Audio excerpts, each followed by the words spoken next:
ሰላም ፋሚሊዎቻችን ዛሬ ማሳያችሁ አርጂ ኤንድ ፋሚሊ ሪል ስቴት ከባለ አንድ መኝታ እስከ ባለ 3 መኝታ የሚያስገነባቸውን ቤቶች ነው አፓርታሞች ነው ማሳያችሁ።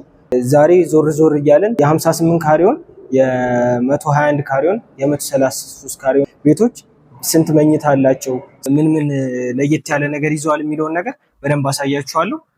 ተከታተሉ። መጀመሪያ አፓርታማውን ሙሉ ለሙሉ ከማሳየቴ በፊት ስለ አርጂ ኤንድ ፋሚሊ ሪል ስቴት በትንሹ ልንገራችሁ።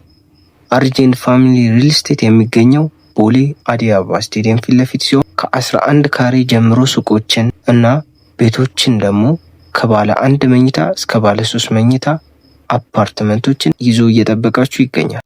አሁን 121 ካሬ ሜን ጌት ላይ እንገኛለን ማለት ነው። ዋናው በር እዚህ ጋር ነው የሚገኘው።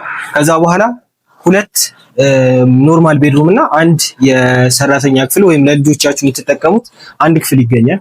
አሁን እየዞርን አሳያችኋለን ማለት ነው።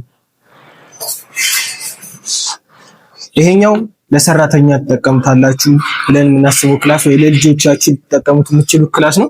በጣም ሰፊ አይደለም ግን አንድ ሁለት ልጆች ወይም ለሰራተኛችሁ የምትሆን ክላስ ናት ማለት ነው። ይሄኛው ደግሞ ዋናው ቤድሩም ነው። እንደምታዩት ስፋቱም ማየት ይበቃል። ይሄን ያህል መናገር የማያስፈልገው የራሱ ሻወርና ሽንት ቤት አለው። የ121 ካሬው ማለት የራሱ የተለየ ሻወርና ሽንት ቤት አለው። ቪውን ደግሞ እንደምታዩት የአትላስ ቪው ነው። በጣም የሚገርም ቪው ነው ያለው።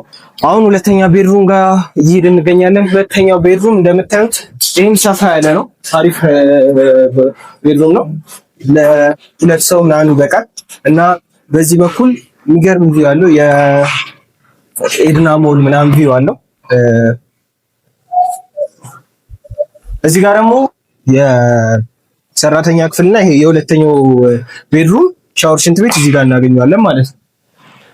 ይሄኛው ደግሞ እንደምታዩት እያያችሁት ነው እንደሚያክል። እዚህ ጋር ኦፕን ኪችን ይኖራል። ኦፕን ኪችኑን ያሳያል። እዚህ ጋር ጸድ የሆነች ኦፕን ኪችን አለች። እዚህ ጋር ያው በቃ በጣም ሰፊ ሳሎን ከሚባለው በላይ። በዚህ በኩል ደግሞ ለብዙ ነገር የምትጠቀሟት ጠበብ ያለች ቦታ አለች። ዋሺንግ ማሽን ምናምን ለታስቀምጡባት የምትችል ቦታ አለች። እቺን ቦታ አሳያችሁ ቪዲዮውን ሳይሆን እቺን ቦታ እዚች አካባቢ እቺን ምገርም እንትናት የምትለየው ነገር ማለት ነው። እዚህም አትላስ ቪው አለው ማለት ነው። አሪፍ ይገርም ቪው አለው።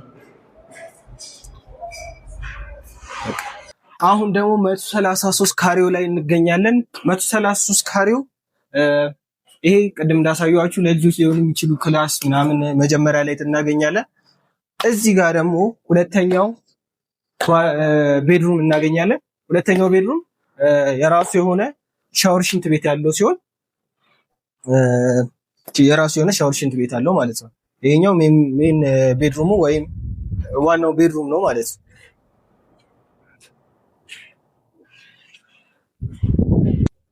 ይሄኛው ደግሞ ሁለተኛ ቤድሩም ሻወር ሽንት ቤት የለውም ግን ይሄ ሁለተኛ ቤድሩም ነው። ሰፋ ያለ ነው እንደምታዩት።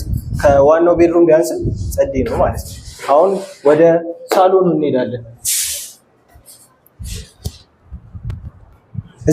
እዚህም ጋር ኮመን ባዝሩም አለ ለልጆች ክላስ ወይም ለሰራተኞች ክላስ የሚሆንና ከሳሎን ለሚወጣ ሰው እና ለሁለተኛው ቤድሩም የሚሆን ሻወር ሽንት ቤት እዚህ ጋር እናገኛለን።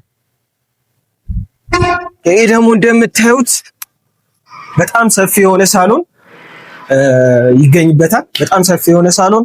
እዚህ ጋር ኦፕን ኪችኑን አሳይልኝ። እዚች ጋር ምገርም ኦፕን ኪችን ማድረግ ትችላላችሁ። ብቻ ይሄ ለምንም አይነት ቤት ቢሆን ሰፊ በቂ የሆነ ሳሎን እናገኛለን እዚህ ላይ ማለት ነው።